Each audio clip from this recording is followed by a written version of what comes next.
semuanya.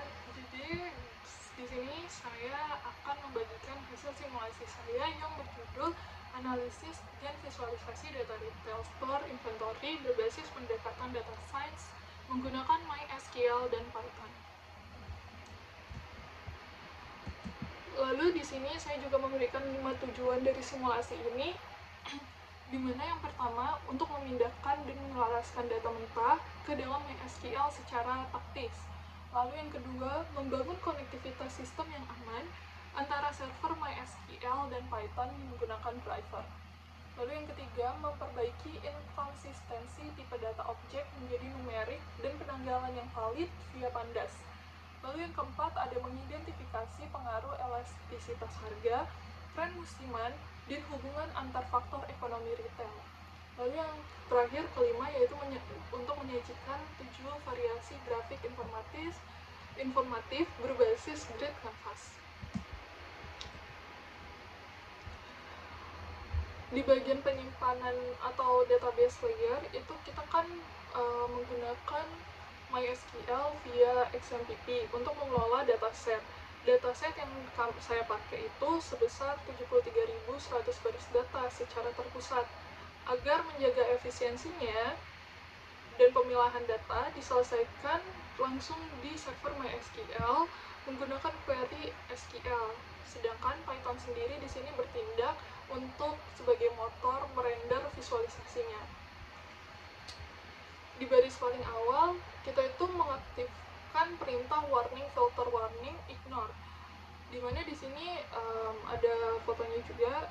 Kalau kita nggak menggunakan perintah warning, filter warning, ignore, itu bakal keluar kotak teks merah yang bawaan dari library sistemnya. Setelah kita masukin import warning dan warning, filter warning, ignore, kotak merah tersebut itu bakal hilang. Jadi dia tuh kayak berfungsi untuk bungkam pesan peringatan internal dari library Python agar tampilannya tuh tetap bersih terus juga rapi. Lalu abis itu kita juga menggunakan modular yang bernama ambil data SQL. Fungsinya ini biar membuka koneksi ke database retail store menggunakan driver MySQL connector. Lalu dia memuat data ke dalam data frame Pandas dan langsung memutus koneksinya secara otomatis demi menghemat RAM.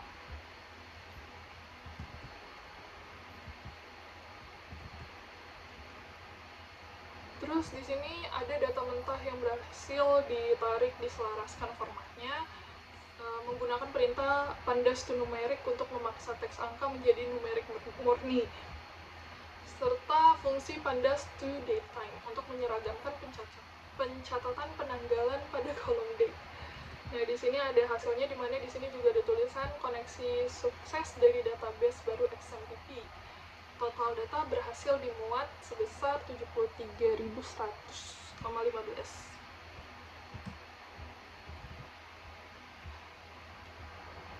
Lalu masuk ke sini, di slide ini ada trik efisiensi yang dilakuin juga, di mana mendelegasikan perintah matematika berat.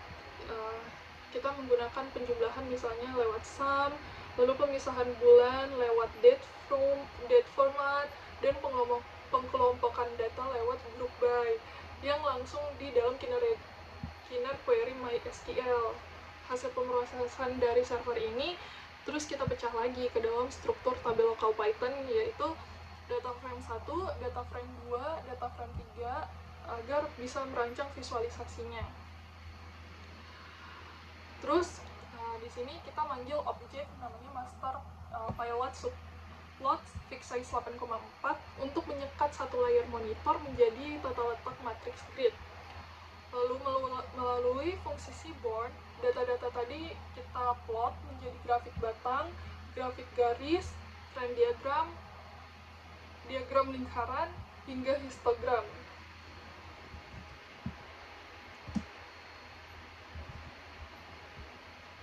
Terus di sini adanya banyak kepadatan data. Kan kita ada sekitar 73.100 data. Puluhan ribu baris data itu kalau langsung dimasukkan ke grafik sebar atau scatter plot, titik-titiknya kan bakal menumpuk padat, jadi kayak overplotting. Solusinya di sini saya menerapkan data frame main sample dengan sampelnya 1000 dengan membatasi tepat 1000 sampel acak terdistribusi. Grafiknya bakal jadi mudah dibaca. Terus terakhir, menggunakan fungsi statistik core untuk menghitung koefisiensi korelasi antar parameter, lalu memetakan hasilnya ke dalam fungsi Seaborn heatmap dengan setelan unknown sama dengan true agar angka korelasinya tercetak otomatis di dalam kotak warna. Berikut video hasil simulasi saya.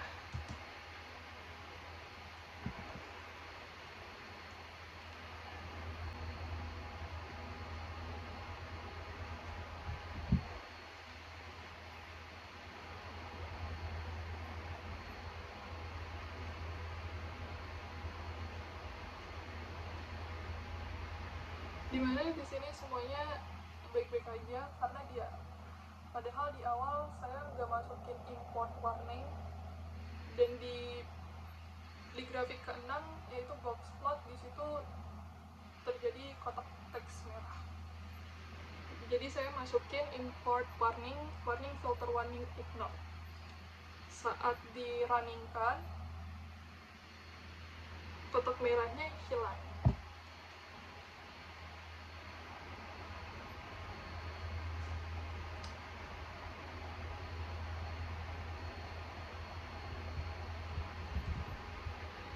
Lalu di sini ada hasil simulasinya.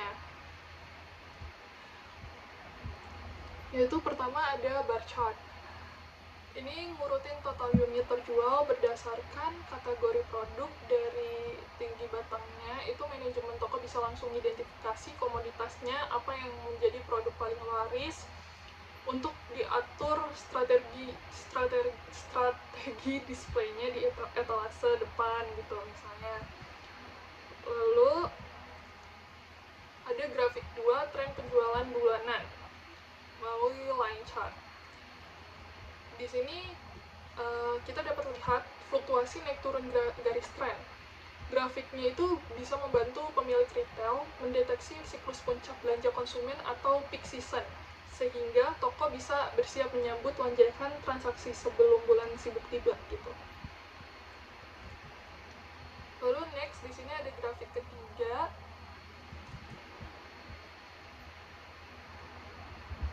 Di dalam diagram lingkaran ini membagi total kontribusi penjualan ke dalam nilai presentase wilayah geografis atau region. Potongan diagramnya ini memetakan dominasi pasar regional secara instan, lalu membantu manajemen dalam mengalokasikan anggaran promosi wilayah secara tepat. Di grafik 4, yaitu histogram, ini kan menampilkan karakteristik harga barang yang aktif bertransaksi di tokonya. Jadi bentuk kurva distribusi yang terbentuk itu mencerminkan segmentasi pasar dari retail tersebut.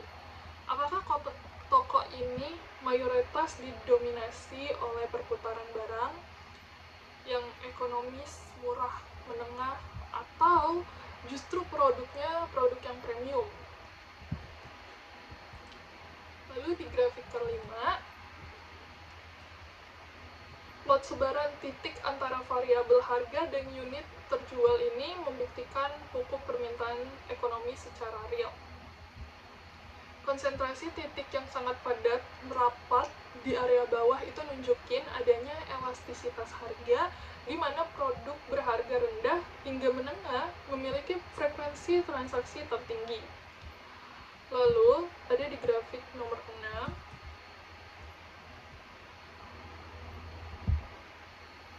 ini nilai minimum, kuartil bawah, median, kuartil atas, hingga pencilan data atau outlier dari stok barang berdasarkan kondisi musim. Ini tuh memperlihatkan tingkat sensitivitas dan kesiapan manajemen persediaan gudang dalam menghadapi perubahan musim bisnis eksternal. Next, di grafik terakhir yaitu grafik ke-7 yang heatmap korelasi. Semakin mendekati angka positif 1 dan warnanya semakin pekat, hubungannya semakin kuat berbanding lurus.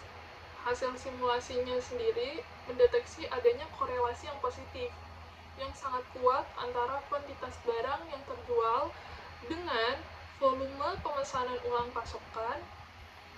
Ini tuh sebuah indikasi yang kuat bahwa sistem pemesanan ulang otomatis toko ini udah berjalan dengan sangat akurat. Terakhir, ada kesimpulan dari simulasinya, di mana sinergi antara query MySQL dan ekosistem Python itu berhasil memangkas durasi penyusunan laporan operasional retail yang cukup kompleks menjadi serba instan, lalu dan otomatis. Lalu di sini juga ada mengubah data mentah menjadi instrumen keputusan taktis berbasis data, mengeliminasi intuisi subjektif dalam penentuan harga, kontrol rantai pasok, dan program promosi. Dan yang terakhir, di sini ada standarisasi tipe data dan penempatan pustaka penjinak warning system terbukti itu 100% sukses, menyajikan visualisasi data yang bersih, rapi, dan memenuhi standar pemaparan akademis yang profesional.